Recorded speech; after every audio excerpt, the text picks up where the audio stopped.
Bonjour à tous, bonjour, je suis François, bienvenue dans le bureau des chemins. J'ai eu la chance de faire un très grand nombre de randonnées en France. J'ai fait tous les chemins de Compostelle en France et même en Espagne.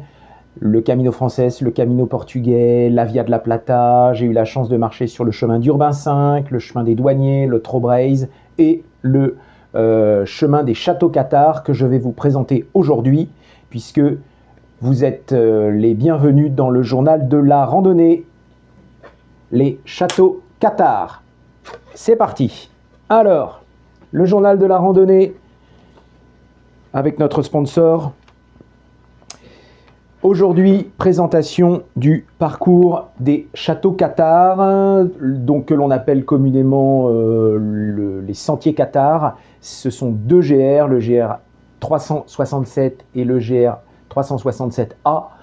Je précise que GR est une marque déposée appartenant à la FFRP, donc je ne l'utiliserai que une fois pour introduire le sujet. La distance est de 248 km pour 13 étapes, ce qui fait une moyenne de 19 km par étape, c'est tout à fait acceptable.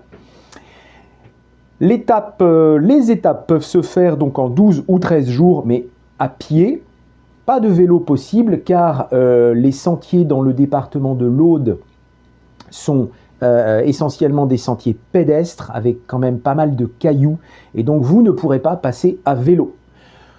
Le chemin part de Port-la-Nouvelle et va jusqu'à Foix ou alors de Foix jusqu'à Port-la-Nouvelle car vous savez que le chemin balisé en rouge et blanc est réalisable à pied dans les deux sens, donc ou de l'océan de la mer Méditerranée vers Foix ou du château de Foix jusqu'à la mer Méditerranée. Il est préférable d'avoir une bonne condition physique. Alors c'est pas un marathon, vous n'allez pas monter au sommet du Mont Blanc, c'est pas le GR20 en Corse, mais il faut quand même avoir une bonne condition physique et accepter tout de même de faire des dénivelés positifs ou des dénivelés négatifs de 600 à 1000 mètres par étape. Alors les châteaux cathares se situent dans deux départements, l'Aude, donc département numéro 11, et l'Ariège, département numéro 9. Évidemment, c'est en région Languedoc-Roussillon, Midi-Pyrénées. L'accès à Port-la-Nouvelle se fait par deux autoroutes, la 9 depuis Nîmes ou la 61 depuis Toulouse, ou alors en train depuis Paris ou depuis Lyon. Alors Paris c'est 6 heures et Lyon c'est 3 heures. Voilà, un petit changement à Narbonne. En tout cas, il y a des trains sur le parcours qui permettent donc d'aller à Port-la-Nouvelle et de remonter par Foix. Nous en parlerons à la fin de cette présentation. Je vous ai mis ici en noir le tracé des châteaux cathares pour bien vous permettre de situer où se situe en France le parcours. Et le choix que nous avons fait, c'est de vous expliquer un certain nombre de châteaux cathares. Vous voyez que les châteaux sont extrêmement dispersés sur le Languedoc et le Roussillon. Et donc, il a fallu évidemment faire une sélection de façon à ce qu'il y ait à la fois la possibilité de visite culturelle, la possibilité de se loger et la possibilité de voir un maximum de châteaux cathares sur une période assez courte de 12 jours. Donc nous avons sélectionné un départ depuis donc Port-la-Nouvelle pour aller jusqu'à Foix et vous avez en noir les petits carrés qui sont les châteaux que vous allez visiter, que nous vous proposons de visiter ensemble. Alors, d'abord, on va reprendre un petit peu d'histoire. Le catharisme s'est développé en France au XIIe siècle. C'est un peu, on sort des guerres de religion. Voilà, c'est une histoire de foi. Évidemment, à l'époque, la foi est très fervente. La doctrine des cathares, c'est deux mondes séparés, deux mondes totalement différents. Le premier, c'est le monde invisible au Créateur éternel qui serait l'œuvre de Dieu. Et le deuxième, c'est le monde visible et corruptible qui est l'œuvre du diable. Évidemment, les choses sont moins figées que ça. Aujourd'hui, de nos jours, bien sûr, il faut remettre cette doctrine dans le contexte historique de l'époque. Alors, une Petite partie historique pour vous permettre de comprendre pourquoi les Cathares ont construit des châteaux. D'abord, dans un premier temps, le Saint-Siège, donc Rome, essaye de faire revenir à la raison les Cathares, et il n'y arrive pas. Il y a l'assassinat de Pierre de Castelnau en 1208, et Innocent III, le pape Innocent III, lance la croisade contre les Albigeois, ou les Cathares, en tout cas les Albigeois, parce qu'ils étaient principalement autour de la ville d'Albi. C'est une guerre implacable, c'est une guerre de génocide, on peut le dire. J'en reparlerai tout à l'heure si j'ai 5 minutes. Les croisés mettent à sac Béziers en 1209 et ils remportent une victoire décisive à Muret. Et durant le sac de Béziers, des soldats relèvent qu'il n'y a pas que des hérétiques dans Béziers, mais il y a aussi de bons chrétiens, entre guillemets. Ils demandent au pape comment fait-on pour les reconnaître. Le pape, sans doute, glisse cette réponse à Arnaud Amaury et qui dit « Écoutez, tuez-les tous, Dieu reconnaîtra les siens ». Voilà, une réponse extrêmement choquante, mais qu'il faut absolument remettre dans le contexte de l'époque. Voilà notre ami le pape Innocent III. Évidemment, nous n'avons pas de photos, ça n'est qu'une représentation graphique. Et nos deux amis, Pierre de Castelnau, qui donc a été assassiné, et Arnaud Amaury, qui prononce la fameuse phrase célèbre « Tuez-les tous, Dieu seul reconnaîtra les siens ». Alors, est-ce que c'est un pèlerinage ou une simple randonnée? Eh bien, les chemins de randonnée, les chemins de Saint-Jacques et tous les sentiers en France et en Europe sont aussi un outil, un moyen de faire le point un petit peu sur sa vie. Et chaque personne fera en conscience ce qu'il doit faire. Marcher, c'est très bon pour la santé. La marche est efficace pour la prévention de l'hypertension, du cholestérol, de l'obésité, du diabète, des pathologies comme les infarctus. Marcher tous les jours une demi-heure, c'est le meilleur moyen d'arriver à des âges canoniques de 90, 95 ou même 100 ans. Il est bien meilleur pour la santé de faire 50 fois 1 km qu'une fois 50 km. Idéalement, il faut marcher, 4 fois par semaine, une demi-heure, ce serait très bien. Alors, on va tout de suite rentrer dans le vif du sujet. Les châteaux cathares, ce sont des paysages absolument somptueux, des paysages sauvages évidemment. Il y a une densité d'habitants au mètre carré qui est très faible, et donc vous avez de la forêt, et puis un petit peu de vignes. Alors là, je vois que sur la diapo, il y a des horribles éoliennes sur les crêtes. Je vous ferai peut-être un jour une vidéo sur les éoliennes, mais c'est inutile, c'est une escroquerie et ça coûte extrêmement cher aux contribuables. Voilà, il faut dire la vérité à nos auditeurs. Alors, oui, bien sûr, les Corbières, un petit vin rouge très célèbre que vous consommerez évidemment avec modération. Alors, il est important de bien choisir le contenu de votre sac à dos, car il peut faire très chaud côté Méditerranée, donc du côté de Port-la-Nouvelle, et plus vous allez rentrer dans les terres, plus vous allez vous enfoncer donc vers l'ouest de la France, et plus vous allez sans doute rencontrer un climat montagnard.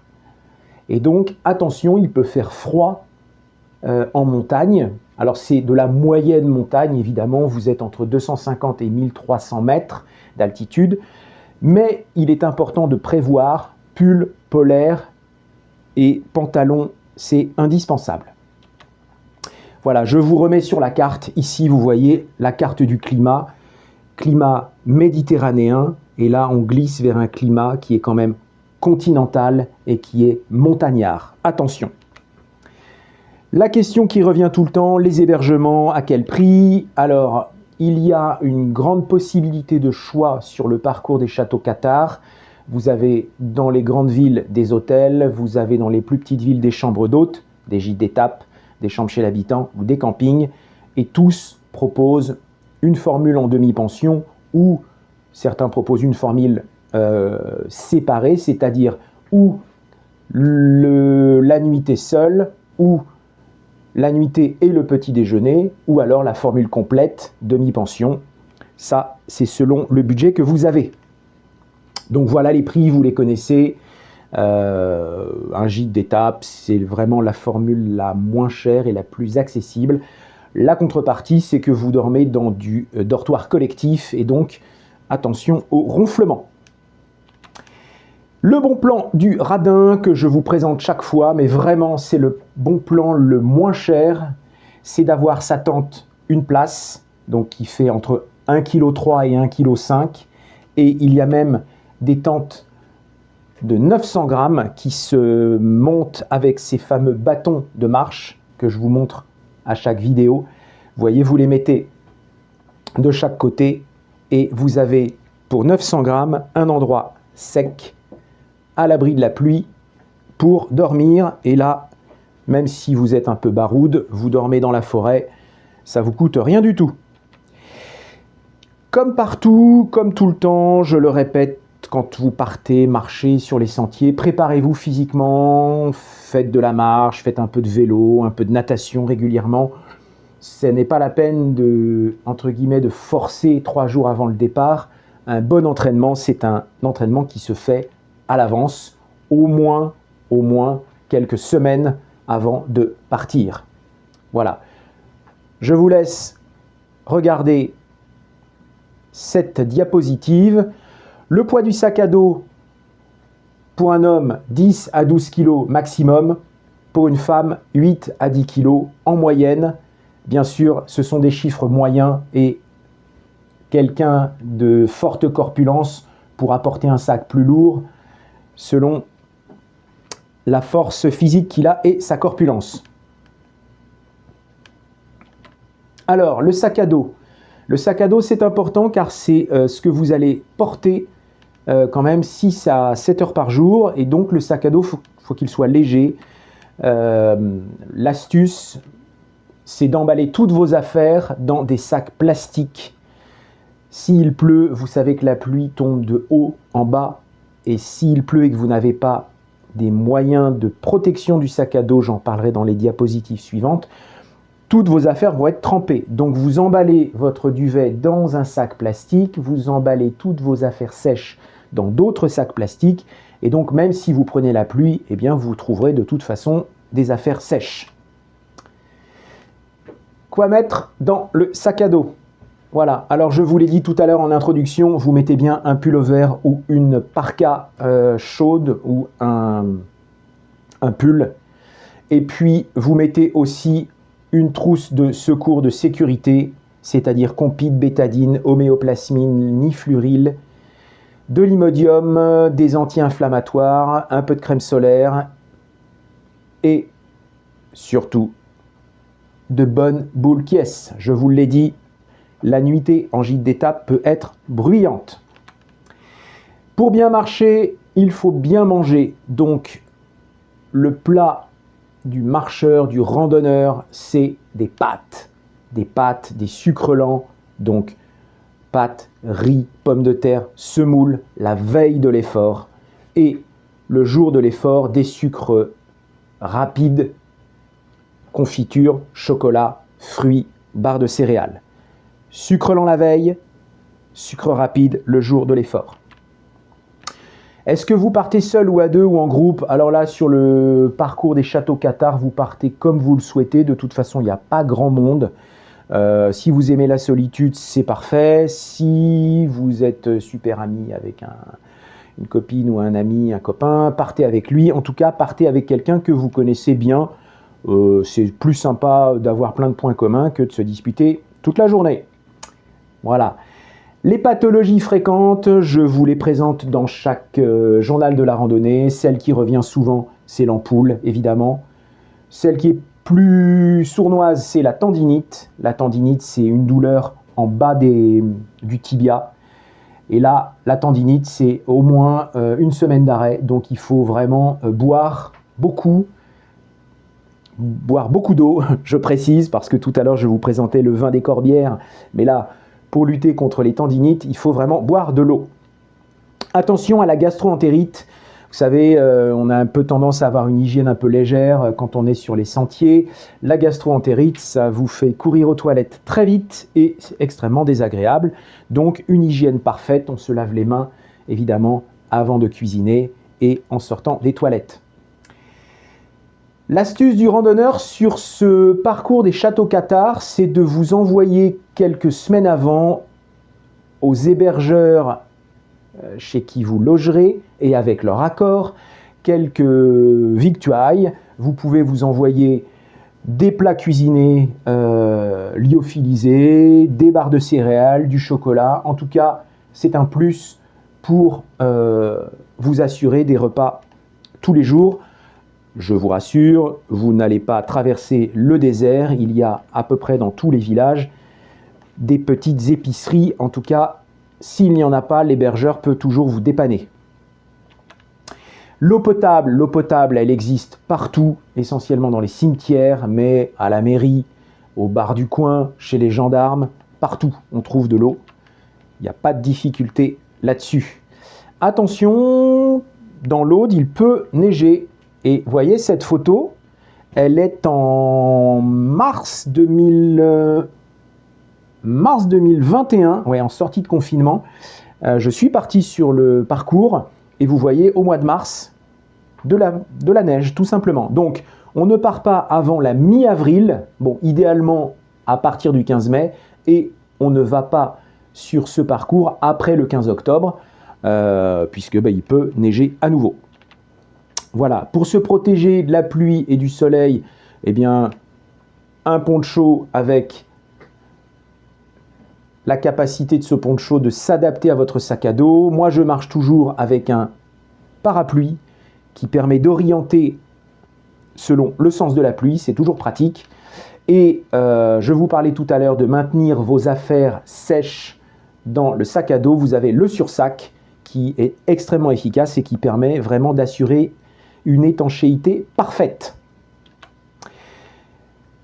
Comme d'habitude, on se protège du soleil, on met de la crème solaire, on met un chapeau, on boit de l'eau régulièrement et on décale ses horaires pour s'adapter à la chaleur, surtout en juillet-août où vraiment il peut faire très chaud, même à partir de midi. Le soir à l'arrivée, la douche, la lessive, la sieste. Vous le faites dans l'ordre que vous voulez, mais si vous faites douche, lessive, sieste, après vous êtes tranquille. Certains commencent par faire la sieste, puis ils font leur lessive à la fin de la journée quand le soleil est couché, et le lendemain, ils couinent parce que le linge n'est pas sec. Voilà, alors là on rentre dans le cœur du sujet. Les châteaux cathares ont été construits sur des monticules, sur des montagnes. Et donc, vous avez à chaque fin de journée, ou au milieu de la journée, car certains châteaux sont au milieu des étapes, vous avez toujours la possibilité de visiter ces châteaux. Alors, ne vous attendez pas à trouver des châteaux en parfait état. Dans les diapositives suivantes, je vous présenterai donc une partie des châteaux. Le seul qui est vraiment en parfait état, il est à Foix. Évidemment, il est en centre-ville, il a été entretenu.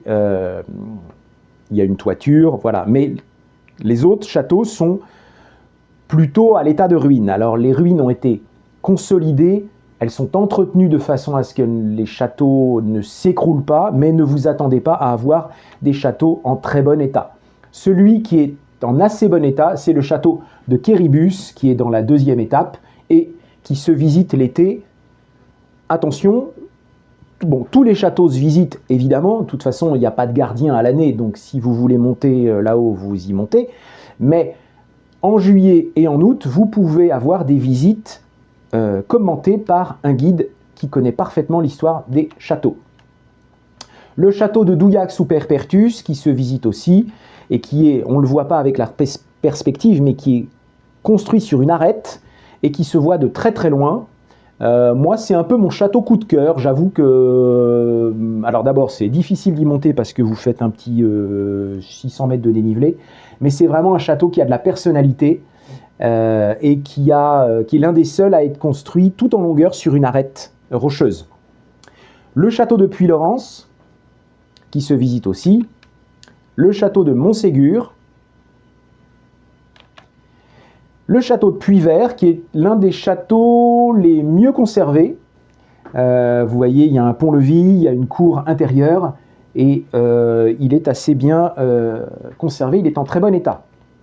Et puis, à la fin, je vous en ai parlé tout à l'heure, le château de Foix, qui est en centre-ville et qui se visite tous les jours. Il y a des visites plusieurs fois par jour. Le retour de votre randonnée se fera uniquement en train. En tout cas, si vous faites Port-la-Nouvelle, Foix, il y a une gare à Foix. Et si vous faites Foix, Port-la-Nouvelle, vous avez une gare à Port-la-Nouvelle. Le premier aéroport est assez loin, je crois que c'est Montpellier. Donc vous pouvez rentrer en avion si ça vous chante, mais de toute façon, il faudra débuter par le train. Voilà, retour en train uniquement, des trains vers Toulouse, Bordeaux, Montpellier, Lyon, Béziers, Paris. Alors, une question que je vous pose souvent, est-ce que vous êtes sur le chemin pour rester connecté éternellement avec votre téléphone portable? Non. Laissez votre téléphone portable au fond de votre sac. Vous verrez qu'on vit très bien sans les milliers de notifications que l'on s'impose chaque jour. De plus, il y a de très nombreuses zones blanches, donc vous serez tranquille. Et j'ai envie de vous dire, et c'est tant mieux. Lâchez ce téléphone qui nous pollue la vie toute l'année. Partir marcher, c'est aussi se vider la tête. Est-il possible de faire le chemin en plusieurs fois? Eh bien, très clairement, non. Parce que autant il y a un train à Port-la-Nouvelle et à Foix, autant au milieu, vous n'avez pas de transport en commun. Et donc, si vous décidez de couper le le parcours en 2 fois, eh bien, il va falloir trouver un taxi qui vous amène là où vous vous êtes arrêté l'année d'avant. Bon, évidemment, c'est possible, hein, mais ça va vous coûter cher. Il n'y a pas de transport en commun entre Port-la-Nouvelle et Foix. Prenez un guide de qualité. Un guide de qualité, c'est un chemin qui a été fait à pied. C'est un marcheur qui est passé avant vous. Je vois des confrères qui font des guides cachés derrière leur ordinateur en appelant les mairies pour savoir s'il y a une boucherie, une boulangerie, une épicerie et s'il y a un gîte d'étape. Très bien. Bon, vous achetez les guides qui vous font plaisir. En tout cas, si vous voulez un guide de qualité, vous faites un guide qui a envoyé un marcheur à pied avant vous. Prenez les mises à jour gratuites pour les guides Le Père, c'est-à-dire que si vous achetez un guide et qu'il y a des gîtes qui ont ouvert ou qui ont fermé, des nouveaux qui apparaissent, nous avons les informations, nous vous les transmettons gratuitement, c'est un droit. Vous achetez un guide, vous achetez un service, vous achetez un produit compétitif, un produit bien fait. Vous allez sur lepère-édition.com et vous avez des mises à jour régulières. Vous pouvez vous abonner gratuitement au bulletin Camino. C'est un cyberjournal gratuit. Vous nous envoyez un mail à bulletins-camino@aol.com. Ça n'est pas la peine de nous raconter votre vie, ni l'âge de votre grand-mère et la santé de votre poisson rouge.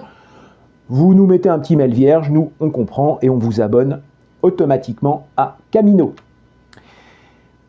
Si vous voulez être sponsor du journal de la randonnée, c'est pareil, vous nous écrivez à lepèreédition@aol.com. Et vous pouvez aussi vous abonner à notre chaîne YouTube gratuitement. Vous tapez sur YouTube @journal de la rando et vous nous retrouvez tous les mois avec un nouveau journal. Vous pouvez aussi vous abonner sur la page YouTube, vous cliquez sur la petite cloche qui est en haut et chaque fois que le journal de la randonnée chaque fois que le journal sera disponible, eh bien, il vous sera envoyé avec une notification. Voilà, merci à tous de votre confiance. Partez sur les sentiers. Le chemin des châteaux cathares est une belle expérience. Vous n'allez pas croiser grand monde. C'est un chemin de solitude, c'est un chemin de dépouillement. Moi, j'ai beaucoup aimé, je l'ai fait 2 fois. Je l'ai fait en 2 fois. C'est pour ça que je vous ai dit tout à l'heure que couper son chemin en 2 était compliqué. Merci à tous de votre fidélité et à très vite sur les sentiers.